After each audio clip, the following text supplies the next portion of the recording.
Today we are back with our Studying the Pros series, where we break down gameplay from some of the best Ashika Island players out there. Now today we're going to be breaking down gameplay here from Nixstah, who is easily one of the best Ashika Island players. He drops multiple 30s every single night, he's dropped multiple 40 kill games, and has even dropped a few 50 kill games. Today we're going to be breaking down a 45 kill win that he had. Now before we jump into what I want to focus on today, there's three things we're going to focus on, but the first thing is going to be this early game right here. You know, when we talk about him dropping a 45 kill game, and even apply this to you breaking your PR, this is not the start you think he would get off to. You know, if I said somebody dropped a 45 kill win, you think he would get off to a 7, 8, 9 kill start in that first like minute and a half. But in reality, he's actually going to die again here.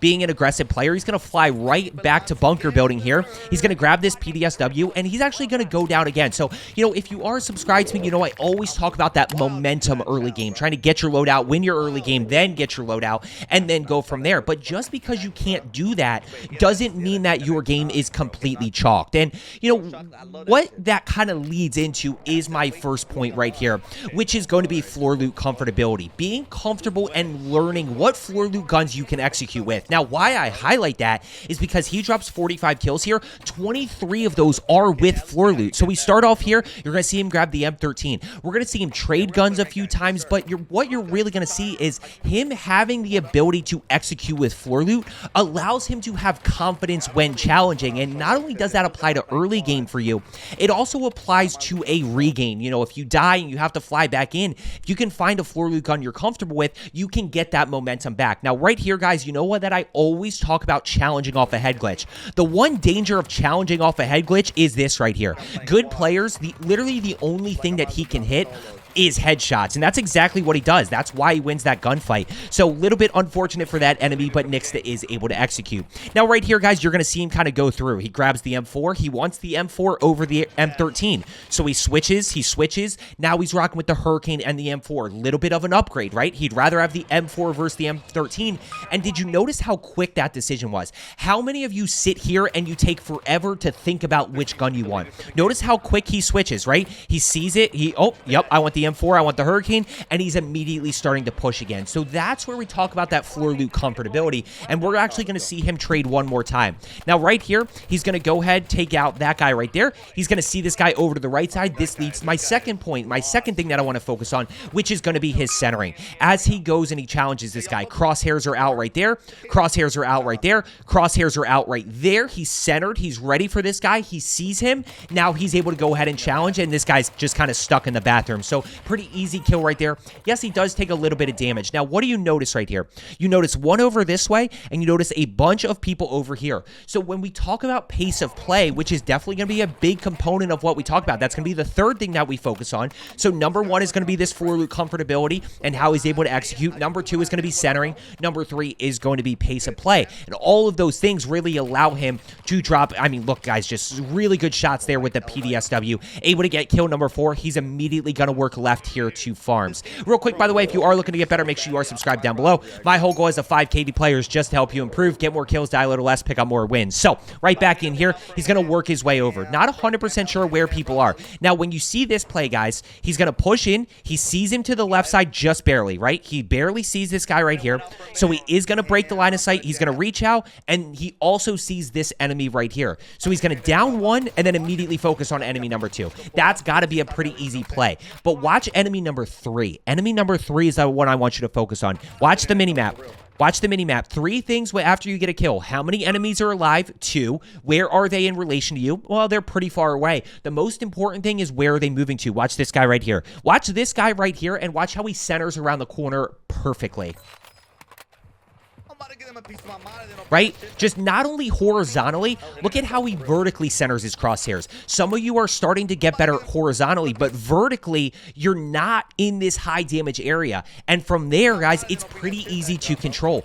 A lot of times, and while he's going and kind of pushing this last guy right here, watch his centering around the corner. Watch how he pre-fires this, expecting this guy, right? Just constantly clearing these corners. You know, when a lot of people accuse streamers of having quote-unquote aimbot and only hitting headshots, a lot of you guys have really good vertical recoil control as well, but you actually hit stomach shots. Well, I want you to pay attention to it in your gameplay and see what happens. Now, right here, guys, notice minimap, eyes to the minimap right here, sees one right over this way. So he's going to go ahead and challenge here immediately. Now, why is he able to challenge here immediately? This is just confidence. You know, does he have full plates? He does have full plates. So now he can challenge here. He's going to get that down.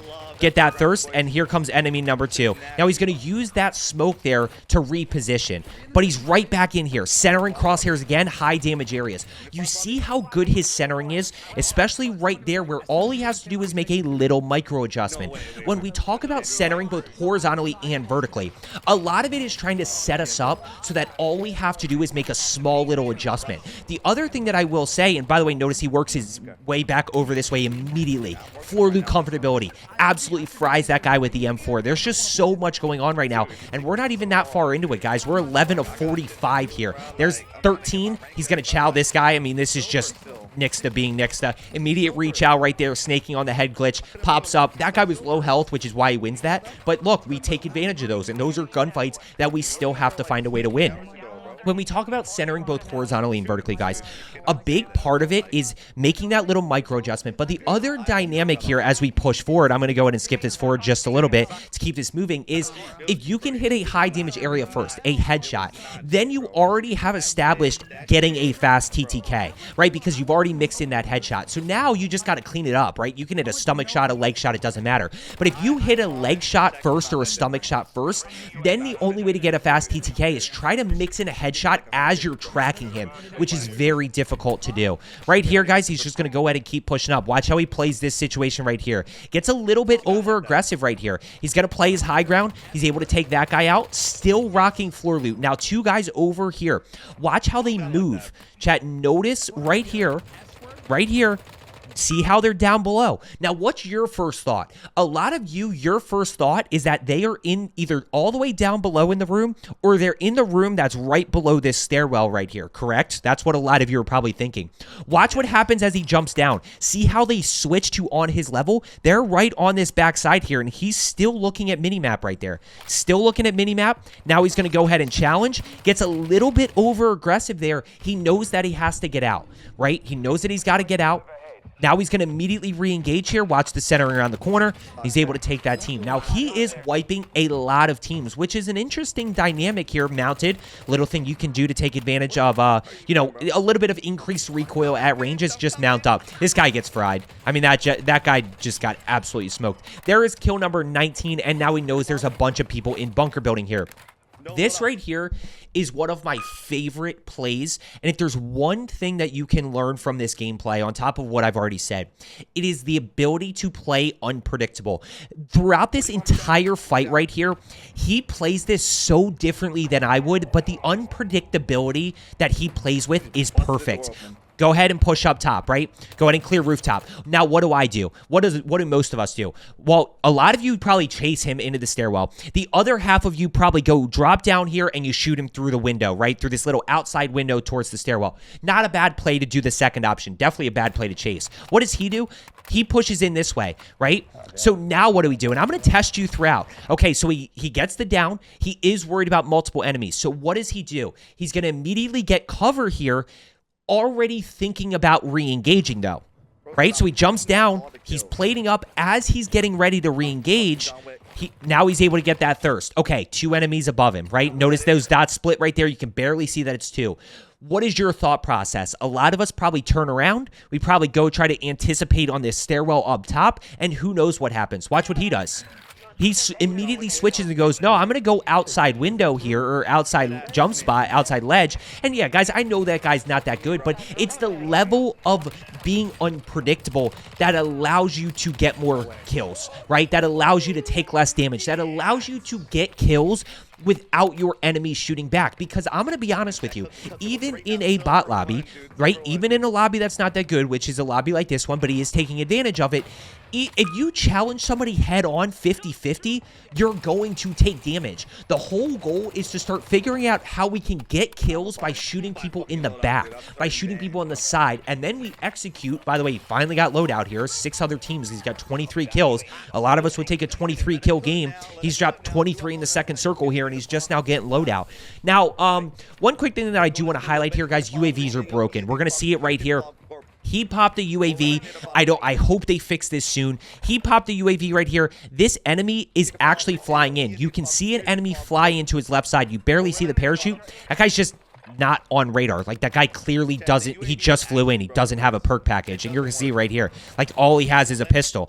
And he's not on radar. So you can't really trust UAVs at this point, which is unfortunate. You know, you can trust your mini-map pings after a kill and stuff. Notice his positioning right here. He is using the Cronin Squall, guys. Cronin Squall, which I am going to be doing a video on my second channel, which is all for my loadouts and stuff. I will link that down in the comments for you. It actually is in the description as well, I think. But, you know, the Cronin Squall is just high risk, high reward. It hits like an absolute truck. I mean, this thing hits hard, but if you don't hit your shots with it, which is a little bit tougher to use recoil-wise, then you put yourself in a little bit of a bad spot. You know, that is the one thing with the skill gap of this game. He's going to leave that last enemy alive. It's the one thing with the skill gap of this game in terms of lack of recoil with guns like the Hemlock and things like that is, you know, you take a little bit too much damage, there's not a whole lot you can do. Little play right here, guys. You can actually jump off of this. So use that to your advantage, right? He gets up just high enough that he can actually go fly over this way, and he's going to be able to snag both of these kills out of the air, and he misses a few shots, but that doesn't matter. He's only got to hit a few to be able to get that kill and be able to get the downs and then hopefully the thirst. 28 kills right there. He's immediately going to work over here based on, look at the left side. Look at minimap right here, right? You see that minimap? That's where you need to be using your minimap, especially after you get a kill just to see, but then you start to pick up on other information. Watch how he plays this. Good shots right there. That guy was low health. Kill number 29. He's got one to the right side, and now he's going to have to retreat here just a little bit. He's going to get mortared, and as he works around, he's actually going to get mortared again here in a second. You know, he's kind of focusing back this way, trying to see if there's anybody over in hotels, just trying to see what he can find. 5 other teams left here, but look, we still have 1 minute and 5 seconds left on respawn. There's still, you know, this is quad, so there's still 20 enemies left or something when people respawn back in, and he's going to pick up another 16 kills. Go ahead and fry this guy out of the sky. Now, when you're getting that spawn protection thing, guys, they are losing health. It's just very, very little health, so you can just keep shooting that guy. Thirst right there for the information. One to his left side here that's ghosted. And still a bunch in heli building. So he's going to work back over. Watch how he plays his high ground, right? Notice how he's playing high ground here. Notice perk-wise, by the way, double time fast hands high alert. So once again, as I always say, if you are subscribed, trust your high alert. Trust your high alert. You can see the pace of play. Not too worried about looting. He's just going to kind of loot bodies, not boxes. He's going to loot the players that he kills, and he's just going to keep staying in the action, staying in the action. And in reality, I'm going to say this as he's just kind of frying these people out of the sky right here. You know, a lot of you are getting the ability to execute. You're getting the ability to consistently hit shots. You're understanding positioning better. You're understanding how to find people. You're just not finding enough people, right? The difference between a 10-kill game and a 20-kill game is you executing 10 more times. It's not doing anything special. It's you doing the exact same thing that you did for the first 10, and you just do it for the second 10, right? So it's a matter of finding more people, and that's where a lot of times I will argue and say, even though this is a bot lobby, guys, I put any of you in this lobby, you're not dropping 45 kills. You may not even PR in this game, and that is a harsh reality of it. By the way, he gets absolutely fried by that guy, as I talked about earlier, but, you know, this is the dynamic of the pace of play that is different. You know, the pace of play, the ability to get clean kills, the ability to rotate quickly and find the next team, the ability to make the decision to rotate and find the next team. Now he's going to buy a bunch of stuff here. Durable. He's going to buy, I think he bought Precision. I don't know. He bought UAV, bought a bunch of plates. Watch this right here, guys, by the way. How many of you full send for the revive here? Full send for the revive. Look to your left side on the minimap here. There's a team above. There's a team above him, right? There are people here that he's got to go worry about. Watch how he plays this right here. Yep, quick switch. Now he's going to go ahead, hip fire. Oh my, I mean, the MP5 is just so, it's still so good, especially in that close range. The TTK is so fast. Watch, I love this play. This is pushing versus getting pushed, right? So here's the enemy right here. How many of you wait for this guy to turn the corner and you hold this position, right? That's why you take damage. That is the difference between somebody like Nixstah and somebody like you. Instead of him just holding this and that guy shooting him, he makes a move, kind of breaks that camera the best he can, and he's able to get the clean kill. What does that mean? He's able to immediately go challenge this team, right? He doesn't get third-partied. When we talk about third-partying, guys, a lot of times third-partying happens for one main reason, which is you spend way too long fighting a team. How many times, again, if you are subscribed to me, do I say, listen for teams fighting and rotate over? Well, other teams are going to do that to you as well. So if you are fighting a team and it is taking forever, teams are listening for that. They're rotating over to that. And all of a sudden, now you're getting third party. It's one of the biggest reasons it happens to you guys. And it's just because fights take too long. Pushing up right here, guys. There is kill number 40. We got, 7 other enemies still alive here. There's kill number 41. Here's kill number 42. He's going to fry this guy with the Cronin right here. Good shots. Few other people left, 5 other enemies. He finishes with 45 here, so we still got to pick up a few more kills. Guys, if there is anything that you are struggling with down below, make sure you comment. Let me know in the comments. I will absolutely consider doing a video on it. Shots right here. Watch how he plays this, guys. He's not quite able to get that thirst, so as he pushes up, he's going to keep switching. He's going to use this building as his cover. He's able to get the thirst right there, and now he knows that the other guy went down low, so he's not really going to worry about that guy just yet, but don't forget that information. Right? A lot of you may forget that that guy's down there, or you chase. That guy goes down. By the way, look at what we have left here. It's him and 2 teammates. There's 5 people left. So you take out this guy right here. Last guy is, of course, down below. So we're going to go ahead. He's going to spend some time trying to find this guy. It's going to go on for a while here. I'm fast forwarding by 10 seconds at a time. Like, this game goes on and on and on and on and on and finally he drops down. He's able to get that kill right there. So guys, I hope you found today's video helpful. As I always say, let's get better today, and I will see you tomorrow.